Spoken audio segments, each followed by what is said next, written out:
Isang linggo na lang, Burr month na. Ramdam na kaya ang pagtaas sa presyo ng baboy sa ilang palengke?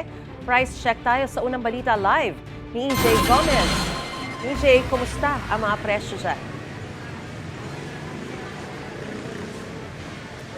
Mariz, inaasahan ngang tataas ang presyo ng mga karneng baboy sa pagpasok ng Burr months, kasabay yan ng pagtaas ng demand at pagbaba naman ng produksyon sa tag-ulan. Sinek natin ang presyuhan sa mga palengke gaya na lang dito sa Pasig Mega Market ngayong isang linggo na lang, September na.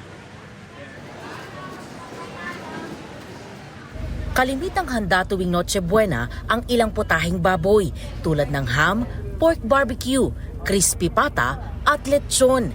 Pero kahit di pa December, basta't pagpasok ng Burr months, nagsisimula ng tumaas ang demand at presyo ng baboy.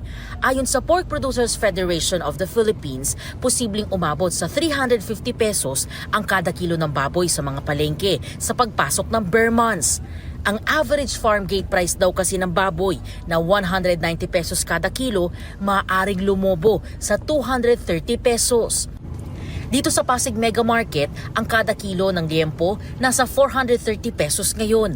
Ang iba't ibang klase ng laman, 370 pesos.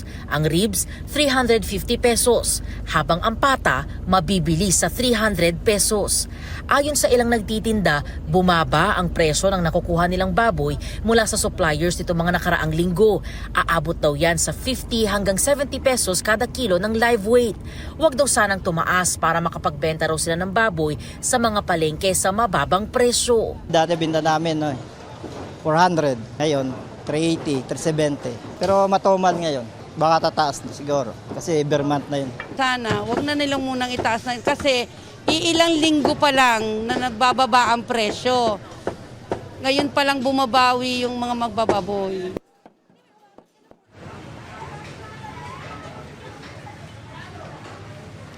Mariz, ayon sa Pork Producers Federation of the Philippines, isa sa mga rason ng inaasahang pagtaas ng presyo ng baboy sa susunod na buwan ay ang weak production dahil sa patuloy na problema sa African swine fever. Nako, dagdag pa rin daw dyan ang pagkakasakit ng mga baboy tuwing July and August kung kailan nakararanas ng sunod-sunod na pag-uulan ang bansa. At yan, ang unang balita mula po dito sa Pasig City. EJ Gomez para sa GMA Integrated News. Gusto mo bang mauna sa mga balita? Mag-subscribe na sa GMA Integrated News sa YouTube at tumutok sa unang balita.